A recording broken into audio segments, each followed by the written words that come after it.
الحمد لله نحمده ونستعينه ونستغفره ونؤمن به ونتوكل عليه ونعوذ بالله من شرور أنفسنا ومن سيئات أعمالنا من يهده الله فلا مضل له ومن يضلله فلا هادي له ونشهد أن لا إله إلا الله وحده لا شريك له ونشهد أن سيدنا ونبينا وشفيعنا وحبيبنا ومولانا وأولانا محمدا عبده ورسوله صلى الله عليه وعلى آله وسلم تسليما كثيرا كثيرا أما بعد فأعوذ بالله من الشيطان الرجيم بسم الله الرحمن الرحيم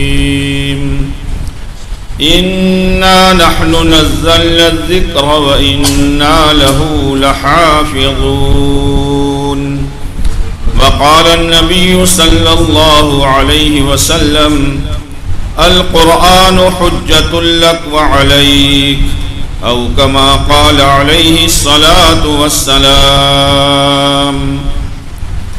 میرے محترم دوستو بزرگوں اور پردہ نشین ماں بہنوں، بہت بڑی مبارک مجلس میں اللہ نے ہمیں اور آپ کو شرکت کرنے کا موقع دیا اور توفیق دی۔ یہ وہ مجلسیں ہیں جن مجلسوں کو فرشتے تلاش کیا کرتے ہیں، اور جب کوئی ایسی مجلس ہوتی ہے تو فرشتے ایک دوسرے کو آواز دیتے ہیں ہلموا الی حاجتکم، آؤ یہاں تمہاری ضرورت پوری ہوگی۔ میرے بھائیوں اور میری بہنوں، اللہ تعالیٰ نے انسان کے اندر دو چیزیں رکھی ہے، ایک تو انسان کا جسم اور ایک انسان کی باڈی ہے، اور ایک انسان کی روح۔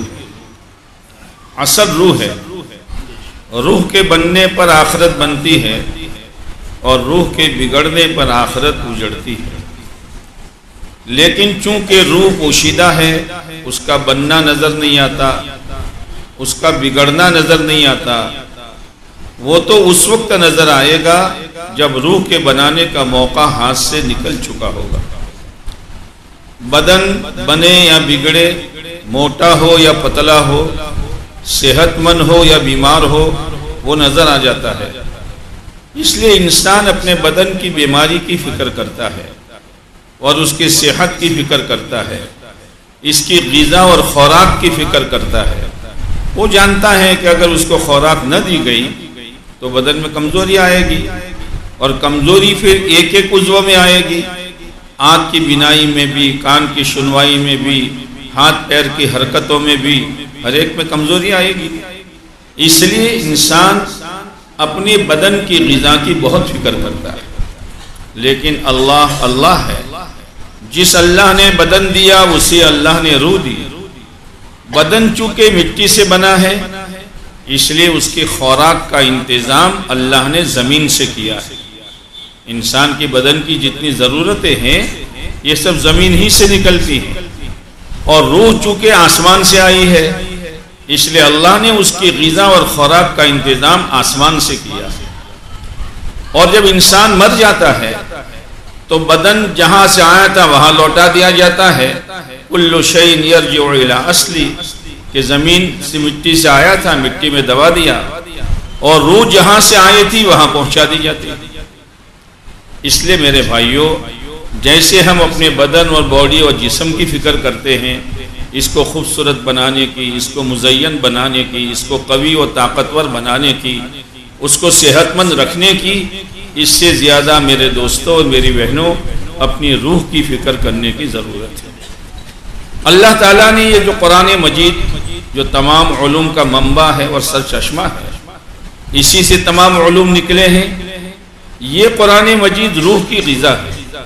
اسی لیے قرآن نے کہا ہے وَنُنَزِّلُ مِنَ الْقُرْآنِ مَا هُوَ شِفَاءٌ وَرَحْمَةٌ لِّلْمُؤْمِنِينَ۔ رحمت چاہیے تو قرآن میں ہے، اور دلوں کی شفا چاہیے تو بھی قرآن میں۔ لہذا قرآن مجید، پہلا حق قرآن مجید کا یہ ہے کہ اس کو صحیح صحیح پڑھو۔ اللہ کا امر ہے، اللہ کا آرڈر ہے، وَرَتِّلِ الْقُرْآنَ تَرْتِيلًا، قرآن کو ترتیل کے ساتھ، تجوید کے ساتھ پڑھو۔ آپ غور کیجئے، یہ پہلا حکم جو ہے اللہ کے نبی علیہ السلام کو ہے۔ آپ سے بڑھ کر قرآن کو صحیح پڑھنے والا کون، اور آپ سے بڑھ کر قرآن کی تجوید کی رعایت کرنے والا کون؟ آپ کے واسطے سے ہم سب کو یہی حکم ہے، اللہ کا کلام پڑھو، اللہ کا کلام صحیح پڑھو۔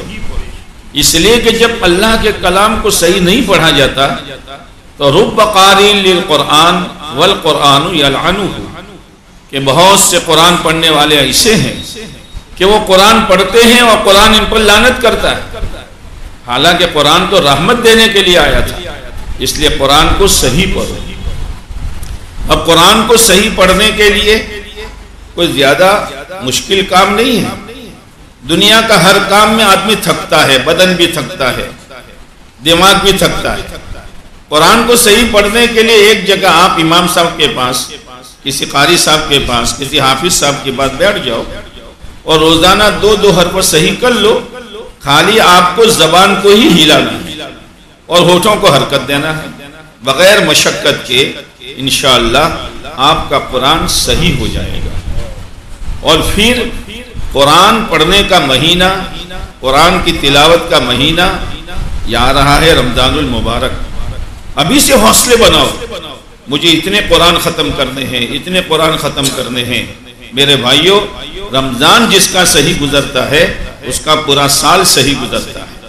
اگر رمضان میں ہم نے اپنی آنکھوں پر، اپنے کانوں پر، اپنی زبان پر، اپنی دماغ کی سوچ پر، اپنے ہاتھ پیر کی حرکت پر اور اپنی کمائیوں پر اگر قابو کر لیا اور اس کو شریعت کے تابع کر لیا، یقین مانو پورے سال اس طرح زندگی گزارنا ہمارے لیے آسان ہو جائے گا۔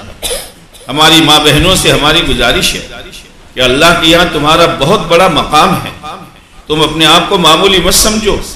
جتنے اولیاء کرام پیدا ہوئے ہیں، جتنے ائمہ پیدا ہوئے ہیں، جتنے فقہا پیدا ہوئے ہیں اور جتنے بڑے بڑے نیک لوگ پیدا ہوئے ہیں، یہ عورتوں ہی کے گودوں سے بنے، معمولی مت سمجھا۔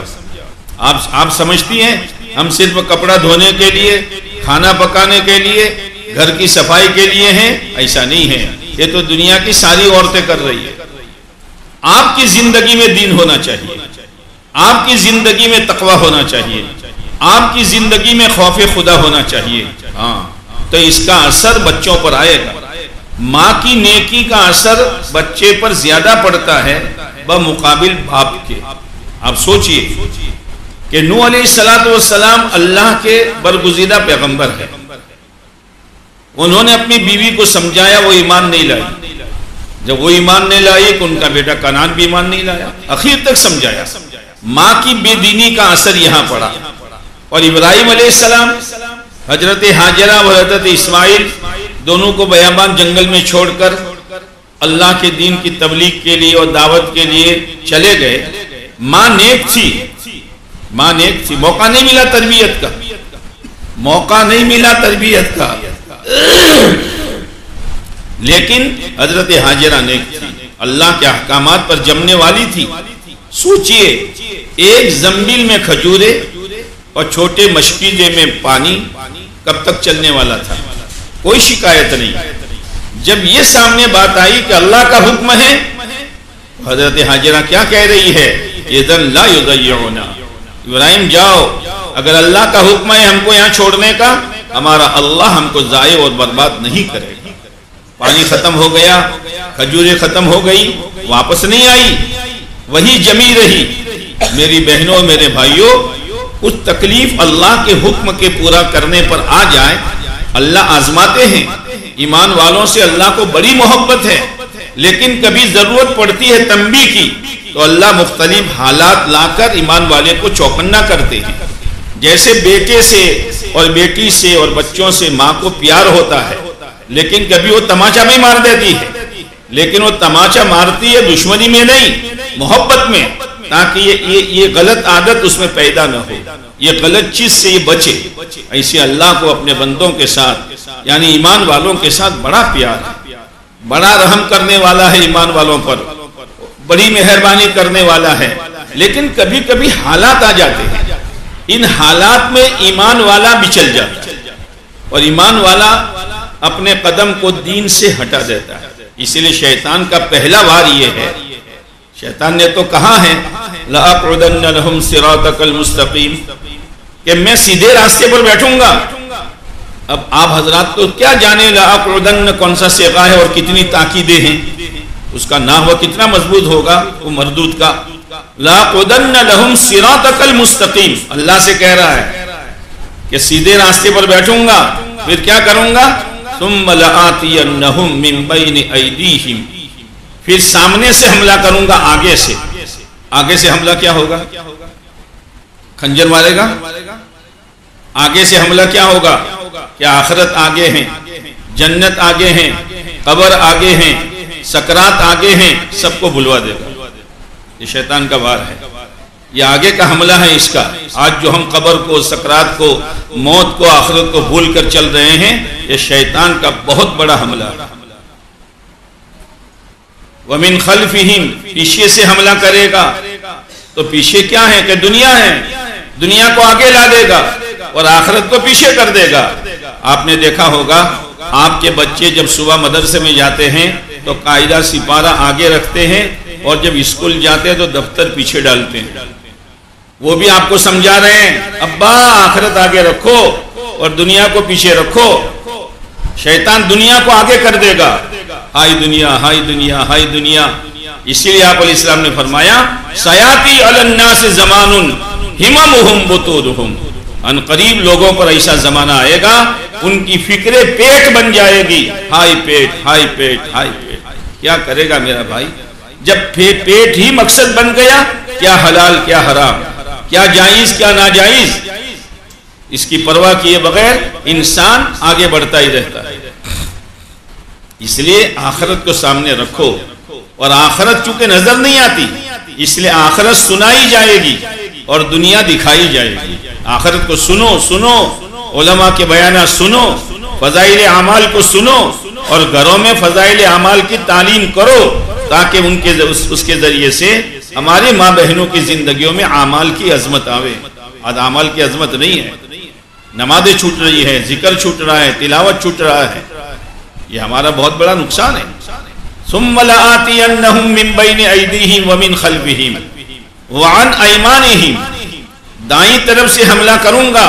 دائیں طرف سے حملہ کیا ہوگا کہ ہر نیک کام دائیں طرف سے آدمی کرتا ہے، اچھا کام۔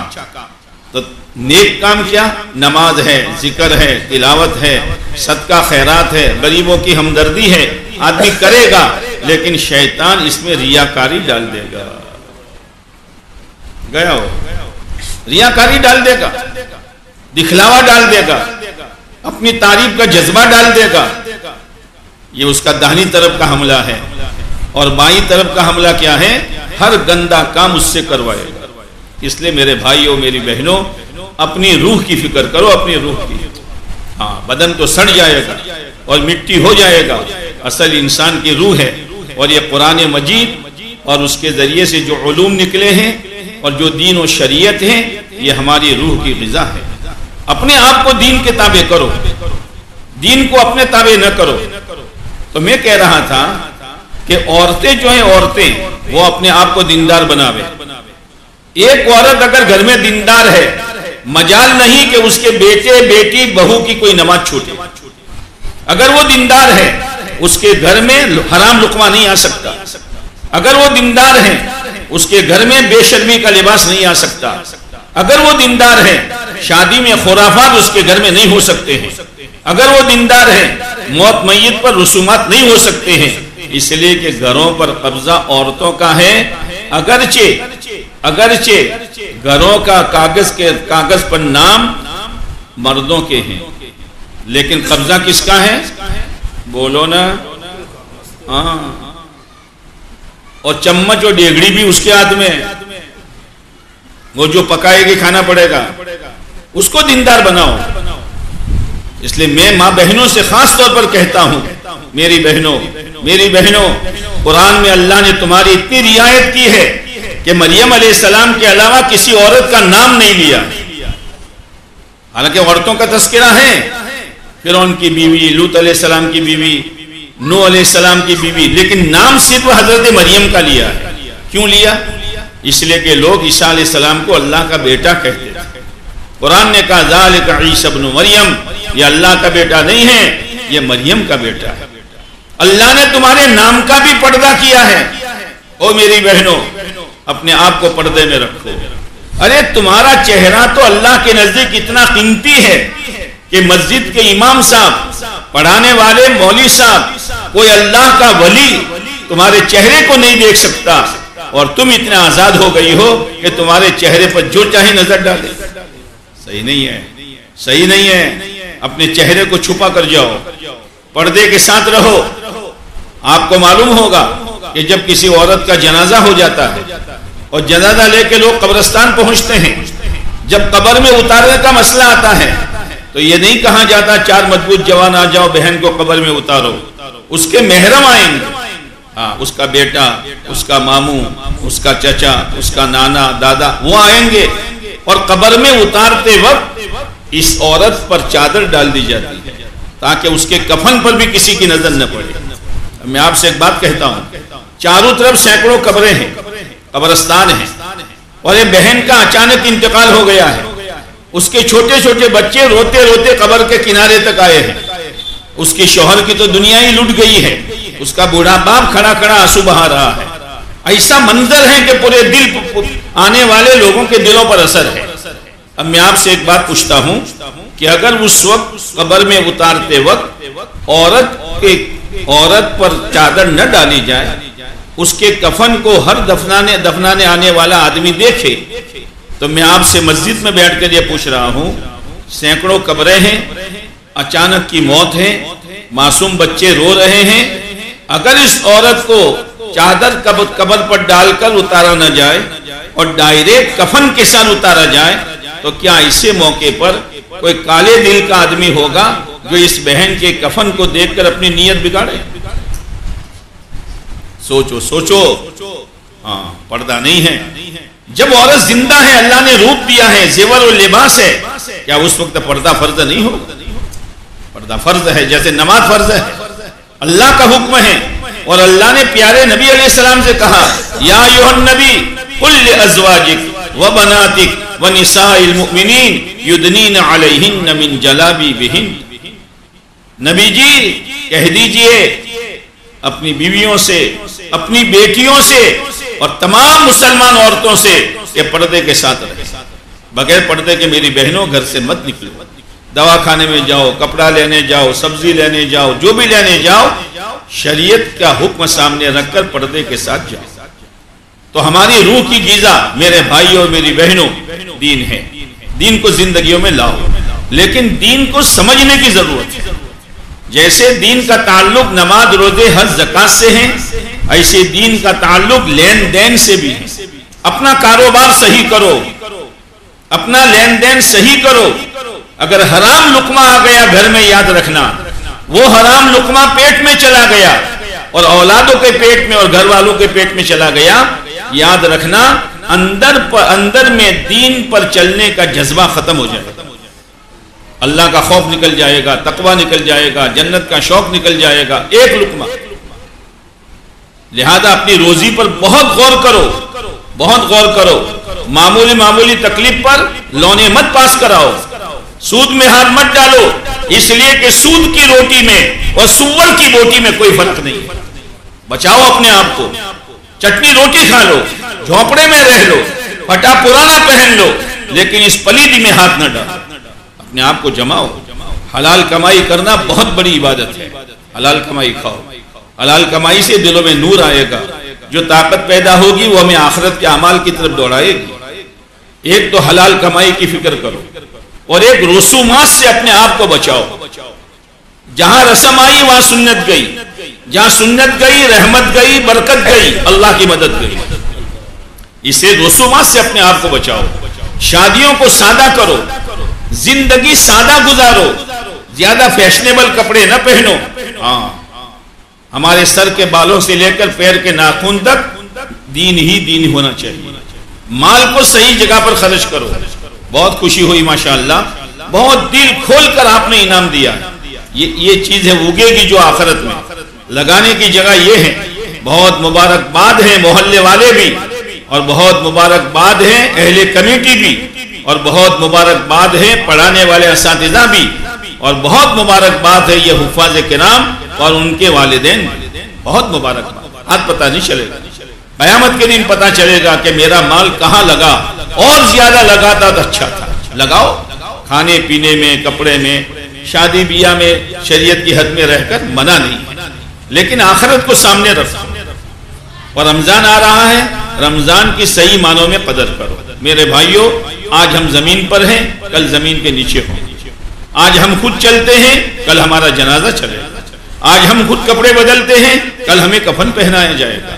آج ہم خود غسل کرتے ہیں, کل ہمیں غسل دیا جائے گا. یہ دن آنے والا ہے. اسی لیے دنیا کی لذتوں سے اگر بچنا ہو تو اللہ کے نبی علیہ السلام نے فرمایا, لذتوں کی کمر توڑنے والی چیز موت کو کثرت سے یاد کرو. کیا مطلب کثرت سے یاد کرنے کا؟ تسبیح لے کے موت موت موت کرو گے نہ. اپنی موت کو سوچو, موت کو سوچو, اپنی سکرات کو سوچو, اپنی موت کے اعلان کو سوچو, جنازہ چلنے کو سوچو, قبر میں لٹائے جانے کو سوچو. انشاءاللہ دل نرم ہوگا. حضرت عمر رضی اللہ تعالیٰ عنہ جو انگوٹھی پہنتے تھے, اس انگوٹھی کے نگینے پر لکھوایا تھا کفا بالموت واعدہ, کفا بالموت واعدہ, کہ نصیحت کرنے کے لیے, نصیحت کے لیے موت کافی ہے. کوئی ہمیں نصیحت نہ کرے, کوئی سمجھاوے نہیں, لیکن موت کو سوچو گے, بہت بڑی نصیحت ہے. کفا بالموت واعدہ. صحابہ کرام کی زندگی, انہوں نے اپنی روح کو بہت پاکیزہ بنایا تھا, اور بہت طاقتور بنایا تھا, اور بہت منور بنایا تھا, لیکن اس کے باوجود دنیا سے گئے تو روتے روتے گئے. عثمان غنی رضی اللہ تعالیٰ عنہ آپ صلی اللہ علیہ وسلم کے پیارے داماد ہیں. ایک کے بعد دیگر دوسری بیٹی آپ نے دی ہے, لیکن جب قبر پر جاتے تھے اتنا روتے تھے, داڑھی تر ہو جاتی تھی. پوچھا عثمان, جنت جہنم کے تذکرے سے اتنا نہیں روتے ہو جتنا قبر کے تذکرے سے روتے ہو؟ انہوں نے کہا, ہاں میں نے اپنے محبوب علیہ السلام سے سنا ہے قبر آخرت کی منزلوں میں سے پہلی منزل ہے. اگر وہ پار ہو گئی باقی منزلیں آسان ہیں, اور اگر وہ پار نہ ہوئی باقی منزلیں مشکل ہے. وہ رو رہے ہیں جن کو دنیا میں جنت کی بشارت ملی. حضرت صدیق اکبر رضی اللہ تعالیٰ عنہ, موت کا وقت آیا, بیٹی رو رہی ہے. کہا بیٹی کیوں روتی ہے؟ کہ ابا آپ کی موت پر رونا نہ آئے تو کب آئے گا. کہا بیٹی دیکھ, میں موت سے گھبراتا نہیں ہوں, میں یہ نہیں چاہتا میرے بدلے میں اس مکھی کو موت دے دی جائے, لیکن بیٹی مسئلہ اس کا ہے کہ کہیں موت سے پہلے پہلے میرے ہاتھ سے اسلام چھوٹ نہ جائے. کون کہہ رہا ہے؟ کون کہہ رہا ہے؟ آج تو ایسا زہریلا ماحول ہے اور دنیا کا بھوت ایسا سوار ہے کہ سینکڑوں مسلمان بچیاں ایمان چھوڑ کر کفر میں داخل ہو گئی ہے. ایمان پر چلنا بہت کسوٹی ہے اس زمانے میں. اپنے آپ کو بچاؤ, اپنے آپ کو بچاؤ. ایمان کی سلامتی خدا سے مانگو, فتنوں سے خدا سے حفاظت مانگو. آپ نے فرمایا تھا ایک وقت وہ آئے گا ایمان کا بچانا اور دین پر چلنا ایسا مشکل ہوگا جیسے ہتھیلی میں انگارہ رکھنا. آج کا دور یہ چل رہا ہے. اللہ کے واسطے گندے موبائلوں کو چھوڑو, گندے موبائلوں کو چھوڑو, ورنہ ذہن اسلام سے ہٹ جائے گا, ذہن سنت سے ہٹ جائے گا, اور آدمی اپنی ذات سے بے شرم اور بے حیا بن جائے. گندے موبائلوں سے بچو, ضرورت کی چیز ہے ضرورت کے درجے میں استعمال کرو. حضرت عمر رضی اللہ تعالیٰ عنہ, آپ نے فرمایا میرے بعد کوئی نبی ہوتا تو عمر ہوتے, لیکن جب خنجر لگا ہے اور جب آج باہر لایا گیا تو اپنے بیٹے عبداللہ سے کہا, عبداللہ مدینہ کا چکر لگاؤ, میرے زخمی ہونے پر مدینہ والے راضی ہیں یا ناراض ہیں؟ راضی ہونے کا مطلب اچھا تھا, خون پی جاتا تھا, کانٹا تھا, جا رہا ہے, اچھا ہے. چکر لگا کر آئے تو کہا کہ نہیں ابا پورا مدینہ غمگین ہے. حضرت عمر رضی اللہ تعالی عنہ نے کہا اللہ تیرا شکر ہے, تیرے بندے مجھ سے راضی ہے. زندگی ایسی گزارو. آج تو پڑوسی سے پریشان ہے, پارٹنر سے پریشان ہے، یہاں تک کہ بیٹا باپ سے اور باپ بیٹے سے پریشان ہے، ماں باپ اپنی اولاد سے پریشان ہے۔ یہ کون سی زندگی گزارنے کا طریقہ؟ ہر ایک دوسرے کا احترام، ہر ایک دوسرے کے حقوق۔